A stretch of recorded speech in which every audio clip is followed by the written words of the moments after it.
Okay, quick walk around video. 1998 Toyota Supra, original turbo model, original 6-speed manual transmission. It's been a great car, a lot of fun to drive on the street. Everything works on the car, runs great, everything works like it should for a stock Supra. No issues, Toyota reliability.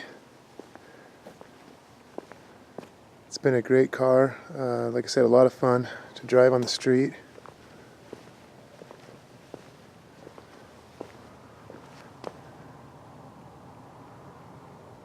Original paint on the car. The paint looks really good.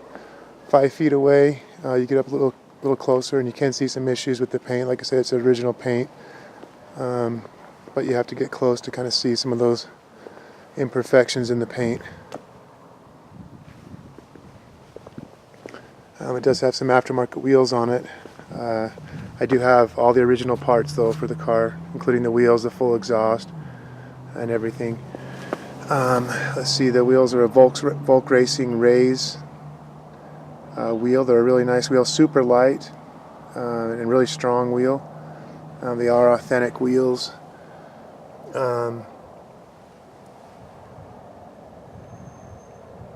The correct offset for the Supra as well on these wheels are not, there's no wheel spacers or anything, so I had to special order one of the, either the front or the rear, I can't remember which, to get them the right offset.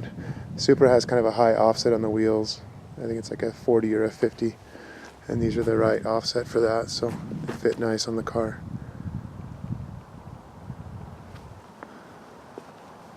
Does have an aftermarket exhaust on it. It's a TRD replica exhaust, which actually, gives it quite a bit more horsepower, makes it a little bit funner on the street.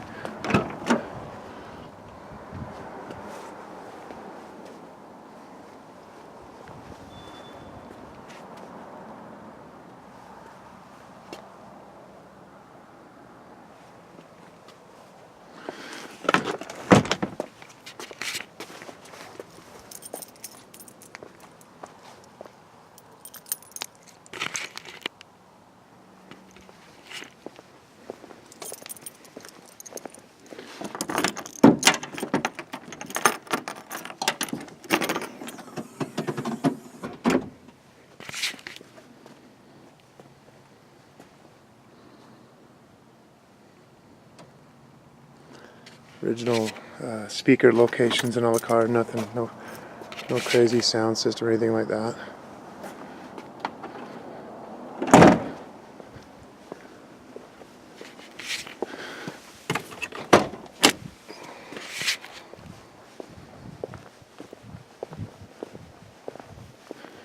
All the maintenance is up to date on the car.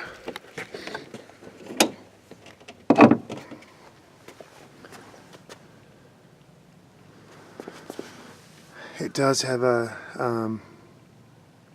Greddy intercooler on the car. It's the nicer one, the polished, the three-row Greddy intercooler.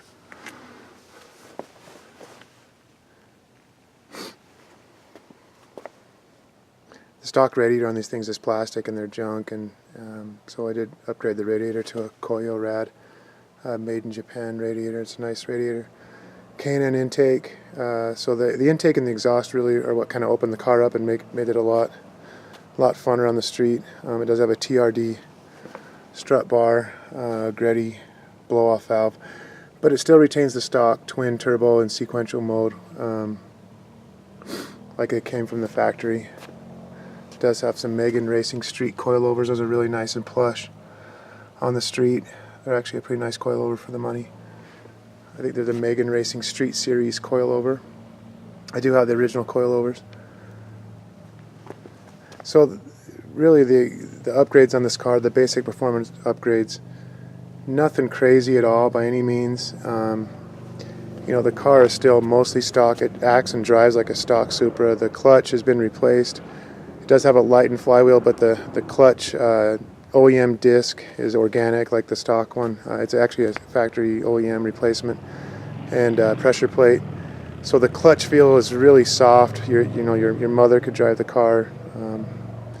Really easy to operate the clutch. Nothing stiff or anything like that. It's nice soft clutch. feel.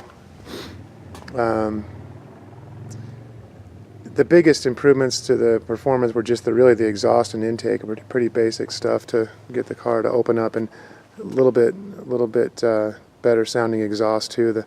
The stock twin turbo exhaust. It might as well. It sounds like a Camry more or less. It's really nothing too exciting. So I think the car's right around 370 horsepower. I've never had it dynoed or anything, but stock is 320. So really all you've got is a blow-off valve, intake exhaust, the radiator, the intercooler, the light and flywheel, and then it also has a boost controller to control the boost, a boost gauge.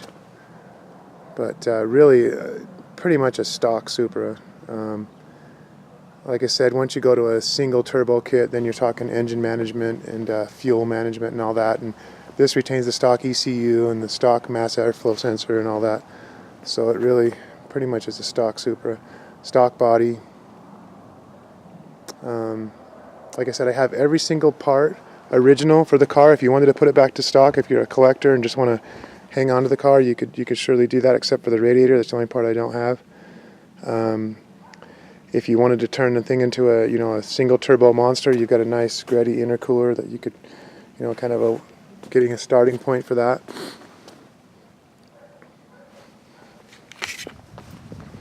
All the maintenance has been up to date. All the typical things that go wrong with the Toyota, like the steering rack leaked, and so I had that rebuilt.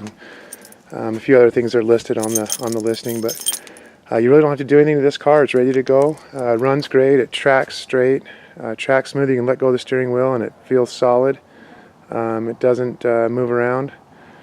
The engine feels solid. The transmission feels solid. The turbos pull hard. No rattles. And it tracks nice and straight. So it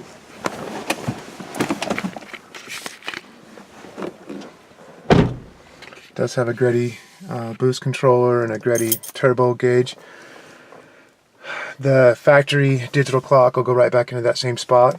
No cutting or anything on the dash. It's easy to throw that back in if you don't like that turbo gauge. This car never came with a turbo gauge, so.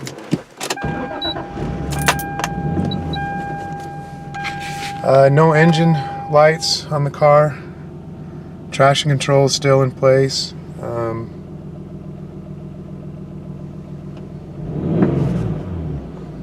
open the door.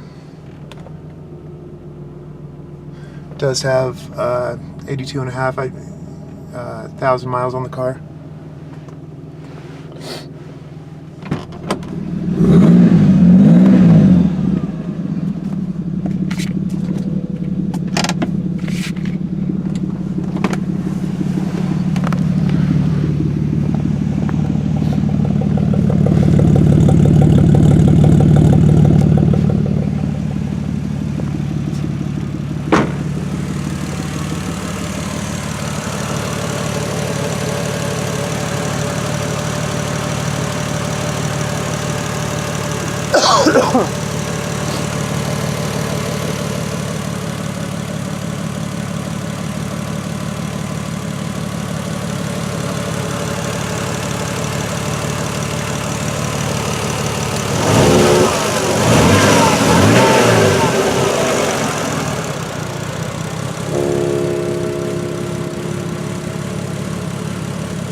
The first turbo kicks in around 2,800, the second around 4,000. They both work really well.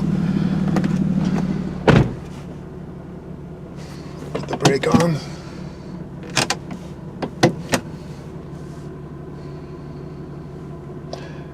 Factory radio still in the car. I did plug an iPod adapter into the back of the 6-disc CD changer, so you can at least listen to your iPhone. But factory stereo. The car does have a reported accident on it. I think it was in the first year of the car. So it had to have been pretty minor. I haven't been able to figure out what was hit. The car was traded into a Toyota dealership and then sold to an independent dealership that I bought it from. So I never was able to talk to the original owner, but I can say that all the glass is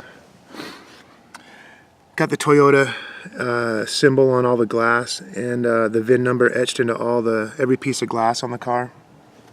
I don't know if you can see that on that one anyway. And also all the VIN tags are in place. There's 12 of them. I guess there's a website that tells you where all 12 are located. And every VIN tag is in place on the car on every body panel, including the impact bars front and rear. So there's like the one there, and of course the original hood. There's on the front fender. There's one there. There is one down here on the impact bar in the front. So whatever the accident was, it had to have been very minor. I have no idea what exactly happened, but I wouldn't let that affect your decision on this car. When you're looking for a Supra, you can tell if it's an original turbo or not, because it'll have the V160 as the transmission listed on the tag. So otherwise it'd say W58 or for the NA model, or I don't know what the automatic transmission code was, I forget, but there's the VIN on there, the VIN on there. I might not be filming all the VIN tags, but there's also one on the hatch, and there's I can't remember where the rest of them are, but anyway, it's a great car, a lot of fun on the street. It's been a lot of fun. Like I said, it's set up really nice the way it is now. If you just want to have fun and drive it on the street, put it back to stock and keep it as a collector car. It'll come with all the original parts, or take it and turn it into a high horsepower monster if you want. So, thanks for taking a look.